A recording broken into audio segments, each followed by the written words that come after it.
So hello viewers. So நம்மளுடைய previous வீடியோவில் ஒரு சம் வந்து உங்களுக்கு ப்ராக்டிஸ்க்கு கொடுத்துருந்தேன். அந்த ப்ராக்டிஸ் சம்முடைய சொல்யூஷன் தான் நம்ம இந்த வீடியோவில் பார்க்க போகிறோம். சரிங்களா? ஸோ 3 பேர் தினமும் 3 மணி நேரம் வேலை செய்து 3 இயந்திரங்களை 3 நாட்களில் பொருத்துவர். இது வந்து என்னுடைய ஃபர்ஸ்ட் ஸ்டேட்மெண்ட். சரிங்களா? அப்போ ஜஸ்ட் கன்சிடர் அவங்க எத்தனை மணி நேரம் ஒர்க் பண்ணியிருக்கிறாங்க, நம்பர் ஆஃப் மிஷின்ஸை பொறுத்துறதுக்குன்னு பார்க்கணும். இப்போ மொத்தம் 3 மிஷின்ஸ் இருக்கு. சரிங்களா? 3 மிஷின்ஸை ஃபிட் பண்ண ஆகக்கூடிய டைம் வந்து எதுக்கு ஈக்குவலா இருக்கும்னா, 3 பேர் வேலை பார்க்குறாங்க, 3 நாள் வேலை பார்க்குறாங்க, 3 மணி நேரம் வேலை பார்க்குறாங்க. அப்போ 3 மிஷினை ஃபிட் பண்ணதுக்கு ஆகக்கூடிய மொத்த டைமிங் வந்து எவ்வளோ? 27 மணி நேரம். சரிங்களா? அவங்களுடைய ஒர்க்கிங் ஹவர்ஸ் சொன்னோம்னா 27. ஒரு ஆள் 3 மணி நேரம் 3 நாள் வேலை பார்க்குறாங்கன்னா, அப்போ மொத்தம் 27 மணி நேரம் ஆயிருக்கு இந்த 3 மிஷினை ஃபிட் பண்ண. அப்போ ஒரு மிஷினை எனக்கு ஃபிட் பண்றதுக்கு ஆகக்கூடிய டைம் வந்து எதுக்கு ஈக்குவலா இருக்கும்னா 27/3 which is equal to 9 hours. அப்போ 9 மணி நேரம் ஆகுது அந்த ஒரு மிஷினை ஃபிட் பண்றதுக்கு. இப்ப அப்படியே அடுத்த ஸ்டேட்மெண்ட் வாங்க. அப்போ 4 பேர், சரிங்களா, தினமும் 5 மணி நேரம் வேலை செய்து 9 நாட்களில் எத்தனை இயந்திரங்களை பொருத்துவர்? இப்போ டோட்டல் ஹவர்ஸ் எவ்வளோன்னு பாருங்க. 4 பேரு ஒரு நாளைக்கு 5 மணி நேரம் அப்படின்னு 9 நாள் வேலை பார்க்குறாங்க. அப்போ தேர்ஃபோர் 9 5 45, 45 இன்ட்டு 4 180. சரிங்களா? அப்போ மொத்த ஒர்க் வந்து 180 ஹவர்ஸ் வந்து அவங்க வேலை பார்க்குறாங்க. ஆக்சுவலி ஒரு மிஷினை ஃபிட் பண்ண எவ்வளோ டைம் ஆகுது? 9 ஹவர். அப்போ டோட்டல் ஹவர்ஸ்ல இருந்து இந்த 9ஆல டிவைட் பண்ணிட்டா மீதி எவ்வளோ கிடைக்குது? 20 கிடைக்குது. அப்போ 20 மிஷின்ஸ் அவங்களால ஃபிட் பண்ண முடியும். அப்போ ஆப்ஷன் ஏ தான் வந்து சரியான பதில். சரிங்களா? ஸோ இப்போ நம்ம அடுத்த மாடல் போயிடுவோம். ஸோ இப்போ அடுத்த மாடல் அப்படின்னு வரக்குள்ள, சரிங்களா, ஸோ இதுல வந்து நம்ம வேஜஸ் வந்து கால்குலேட் பண்ணணும் ஒரு ஒர்க்கருக்கு. சரிங்களா? இது வந்து ரொம்ப எளிமையானது தான். சரிங்களா? ஸோ டைரக்டா சம்குள்ள போயிடலாம். ஸோ ஒரு முதலாளி ஒரு பணியாளர் வேலை செய்யும் நாட்களில் நாளொன்றுக்கு 20 சம்பளம் கொடுக்கின்றார். அவன் வேலை செய்யாத நாட்களில் ரூபாய் 3 பறிமுதல் செய்கிறார். 60 நாட்கள் முடிவில் ஒருவர் ரூபாய் 280 பெறுகிறார் எனில் எத்தனை நாட்கள் பணியாளர் வேலை செய்யவில்லை? இது வந்து ரொம்ப எளிமையான விஷயம். நம்ம நார்மலா வீட்ல வேலை பார்க்குறோம்ல, அதே கணக்கு தான். சரிங்க, ரொம்ப சிம்பிள். இப்போ நான் வந்து ஒரு இடத்துல வேலைக்கு போறேன் அப்படின்னா எனக்கு ஒரு நாளைக்கு 20 ரூபா சம்பளம் தராங்க. சரிங்களா? ஆனா எத்தனை நாள் வேலை பார்க்குறேன்னு எனக்கு தெரியாது. ஆனா நான் மொத்தம் 60 நாள் கழிச்சு எவ்வளவு சம்பளம் வாங்குறேன்? 280 ரூபா வாங்குறேன். அப்படின்னா எத்தனை நாள் நான் வேலை பார்க்குறேன்னு தெரியல. அப்போ ஒரு நாளைக்கு 20 ரூபா, எக்ஸ் நாள் நான் வேலை பார்க்குறேன்னா 20 இன்டூ எக்ஸ். இதுதான் என்னுடைய ஊதியம் எக்ஸ் நாள் வேலை பார்க்கக்குள்ள. இப்ப என்ன பண்ணிடுறாங்க? ஒர்க் பண்ணாத நாள்ல அவன் அமௌண்ட் என்கிட்ட இருந்து வாங்கிக்கிறாங்க, அதை கழிச்சுக்கிறாங்க. அப்போ என்கிட்ட இருந்து வாங்குறதுனால இந்த இடத்துல மைனஸ் சிம்பிள் வரும். இப்போ எத்தனை நாள் நான் வேலைக்கு போகலங்கிறத நான் கால்குலேட் பண்ணணும். ஆனா மொத்தம் 60 நாள் இருக்கு. 60 நாள்ல எக்ஸ் நாட்கள் வேலைக்கு போயிருக்கேன்னா வேலைக்கு போகாத நாட்கள் 60 மைனஸ் எக்ஸ். இத்தனை நாட்கள் நான் வேலைக்கு போல. வேலைக்கு போகாதப்போ எனக்கு 3 ரூபா என்கிட்ட இருந்து கொடுக்கலன்னு வச்சுக்கலாம். என்னோட சம்பளத்தை பிடிச்சுக்கிறாங்க 3 ரூபா வேலை செய்யலைன்னா. அப்போ கடைசியா என் கையில கிடைக்கக்கூடிய அமௌண்ட் எவ்வளோ? 280. இதை நான் ரீஅரேஞ்ச் பண்ணா கிடைக்கும் 20x minus 180 plus 3x which is equal to 280.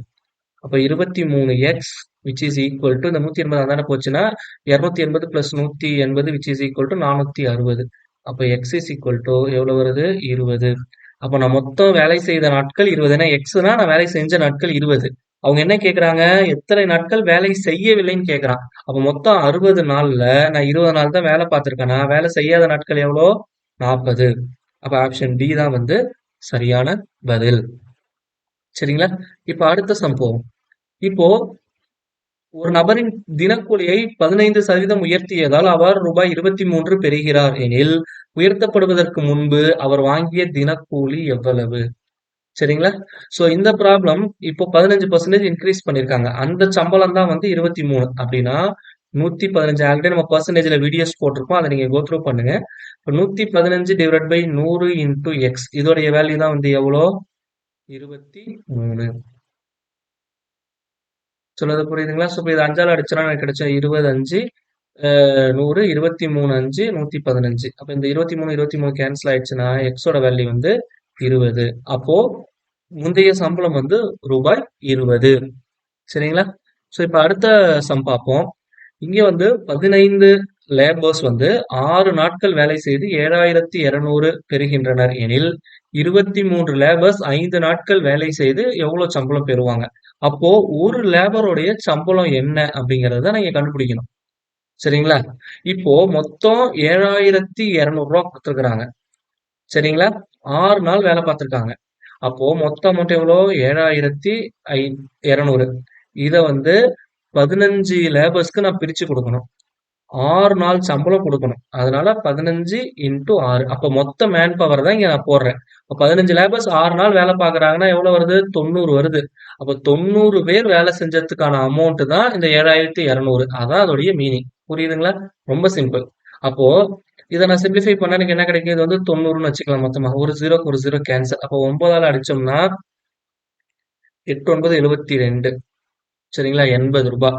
அப்போ ஒரு லேபருடைய சம்பளம் ஒரு நாளைக்கு ஒன் டே ஒன் லேபருடைய சேலரி வந்து எவ்வளோ? ருபீஸ் 80. சரிங்களா? அப்போ மொத்தம் எத்தனை லேபர் ஒர்க் ஆகுதுன்னு பார்ப்போம். இப்போ 23 லேபர்ஸ் வந்து 5 நாள் வேலை பார்க்குறாங்க அப்படின்னா, அப்போ தேர்ஃபோர் எவ்வளோ கிடைக்கும்? 23 இன்டு 5 இன்டு ஒரு லேபருக்கான சம்பளம் வந்து எவ்வளோ அப்படின்னு சொல்லி பார்த்தோம்னா 80. சரிங்களா? I3 15 மீதி 1 I2 10 11 இன்டு 80. ஸோ மல்டிப்ளை பண்ணா எனக்கு என்ன கிடைக்கும்? 8 5 40. ஆல்ரெடி ஒரு 0 இங்க இருக்கு. மீதி 4 12 மீதி 1 9. அப்போ 9,200 தான் வந்து என்னுடைய மொத்த சம்பளம். இந்த 23 லேபர்ஸ் வந்து 5 நாள் செய்யறதுக்கு. அப்போ மொத்தம் எத்தனை லேபர் கணக்கு வருதுன்னு கால்குலேட் பண்ணணும். இங்க ஒரு லேபருக்கு 80 ரூபா. இப்போ இங்க மொத்தம் 23 லேபர் 5 நாள் வேலை பார்க்குறாங்கன்னா எவ்வளவு வருது? ஆல்மோஸ்ட் 115 லேபர்ஸ் வருது. அதான் கணக்கு. சரிங்களா? அப்போ மொத்தம் 115 லேபர்ஸ்க்கு எவ்வளவு சம்பளம்னு கேக்குறாங்க. ஒரு ஆளுக்கு 80 ரூபா நம்ம கால்குலேட் பண்ணிருக்கோம் ஒரு நாளைக்கு. அப்போ 115 இன்டு 80ங்கிறத நம்ம சிம்பிளா போட்டுடலாம். சரிங்களா? சோ இந்த சம் வந்து நீங்க என்ன பண்றீங்க அப்படின்னா பிராக்டிஸ்க்கு எடுத்துக்கங்க. சரிங்களா? You take practice. சோ இந்த சம்க்கான சொல்யூஷன் வந்து நெக்ஸ்ட் வீடியோல நம்ம பார்க்கலாம். சரிங்களா? சோ நம்மளுடைய சேனல்ல போடக்கூடிய வீடியோஸ் பிடிச்சிருந்ததுன்னா மறக்காம சேனலை சப்ஸ்கிரைப் பண்ணிடுங்க. உங்க ஃப்ரெண்ட்ஸுக்கும் சேனலை ஷேர் பண்ணுங்க. தேங்க்யூ.